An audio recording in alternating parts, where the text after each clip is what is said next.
100 साल पहले की यह कहानी है। एक गांव में एक आदमी रहा करता था। उसकी हरकतों और उसके स्वभाव के कारण गांव वालों ने उसे काया का नाम दिया हुआ था। कोई भी व्यक्ति उसे उसके नाम से नहीं बल्कि काया कह के ही बुलाता था। वो खुद भी इस बात से काफी ज्यादा परेशान हो गया था, इसलिए उसने एक दिन अपने आप को बदलने का मन बना लिया। उसने गांव में एक आध्यात्मिक गुरु के बारे में सुन रखा था, तो वह उनके पास चला गया। उस आदमी ने आध्यात्मिक गुरु को अपनी आपबीती सुनाई और उनसे प्रार्थना की कि वो उसे बहादुरी सिखाएं, जिससे काया नाम के धब्बे को हमेशा के लिए धो सके। आध्यात्मिक गुरु ने उसकी सारी बात सुनी और उसे कहा कि मैं तुम्हारी मदद जरूर करूंगा और तुम्हें बहादुरी और निडरता दोनों ही सिखाऊंगा, लेकिन उससे पहले तुम्हें एक काम करना होगा।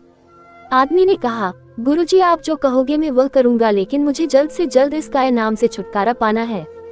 गुरुजी ने कहा, तुम्हें 1 महीने तक किसी और गांव जाकर रहना पड़ेगा और वहां पर आते जाते हर एक व्यक्ति जिससे तुम मिलोगे उसे जोर जोर से कहना पड़ेगा कि तुम काया हो।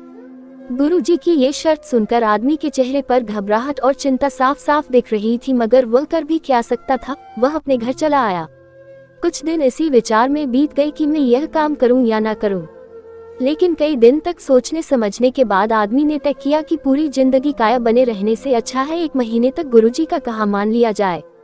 शुरू में उसे बहुत घबराहट होती, उसके मुंह से शब्द नहीं निकलते, वो थर-थर कांपने लगता, लेकिन जैसे जैसे दिन बीतते गए उसके अंदर की घबराहट खत्म होने लगी, उसकी आवाज तेज होने लगी। अब उसका शरीर भी नहीं कांपता और वह किसी भी व्यक्ति की आंखों में आंखें डालकर जो कहना है कह डालता।